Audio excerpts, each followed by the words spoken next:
Good evening, I'm J. Lenora Bressler, and welcome to the May 11th, 2022 edition of the Bible, Delight in the Details. I'm coming to you from Tallahassee right now in a hotel room. I was a keynote speaker at a conference today, and I wanted to, I know it's late and all, but I wanted to get in this episode of the Bible, Delight in the Details. There was a speaker who spoke today about joy. And it made me think, of course, about the famous scripture from James 1:2, to count it all joy.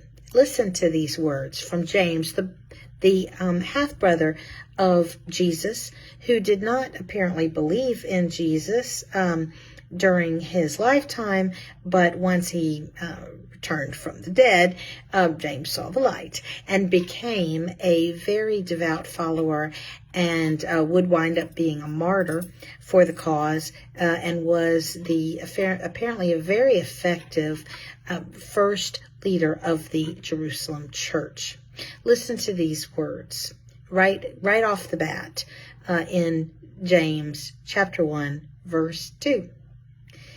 Count it all joy, my brothers, when you meet with trials of various kinds. For you know that the testing of your faith produces steadfastness. And let steadfastness have its full effect, that you may be perfect and complete, lacking in nothing. Today, I was reminded one more time that there's a difference, a very important difference between happiness and joy. Happiness is dependent upon circumstance and external circumstance. You have no real power over your circumstances externally. That's in other people's hands. People can treat you well or not. People can surprise you pleasantly or not. Happiness is based on happenstance, and happenstance is chance. Now, we as Christians, we don't believe that anything is by chance, but you understand what the point is. It's the changing circumstances. Happiness is dependent upon that. But joy is something much deeper.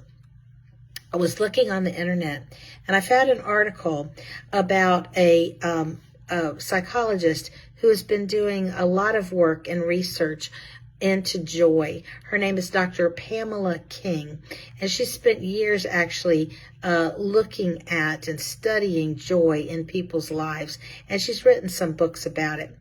And I wanted to read something from this article about what her research has revealed.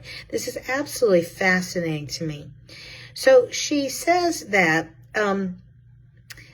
joy is a core part of being human, and that she says joy has different components, both the overwhelming and animating experiences of joy that may surprise and overtake us, and the calm and the enduring joy which sustains us.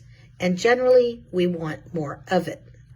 She goes on to explain that in her research, she has found that joy is defined like this.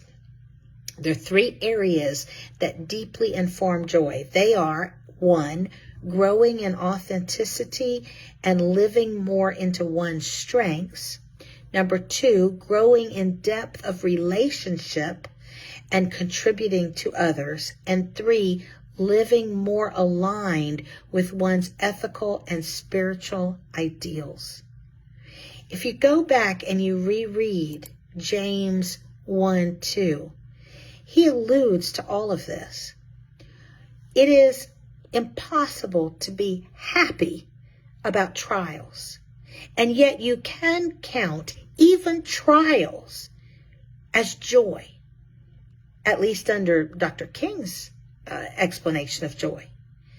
Because what does James say?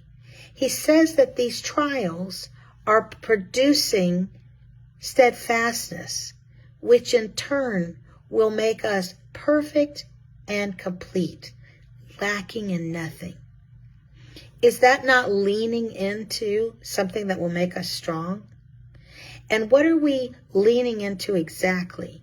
We're leaning into the faith that we have in Jesus Christ. We're leaning into that authentic relationship that we have with the Lord, an ever deepening connection with Him who will sustain us and who is doing nothing less than making us ultimately complete and perfect through and through.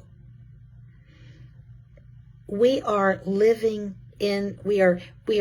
experiencing trials, but that is joyful because they are not in vain. They are moving that goalpost ever closer to the ultimate goal of nothing less than us becoming like Jesus Himself, having the mind of the Lord. Wow. I count anything I have to go through as worthy and as worth it. And therefore, we can count it all joy and take deep, abiding, and comforting and enduring satisfaction from that. I'm J. Lenora Bressler, hoping that whatever you're going through, good or bad right now, that you will count it all joy and let the Lord use it to bring you closer and closer to that goalpost of nothing short of your perfection. Have a great night.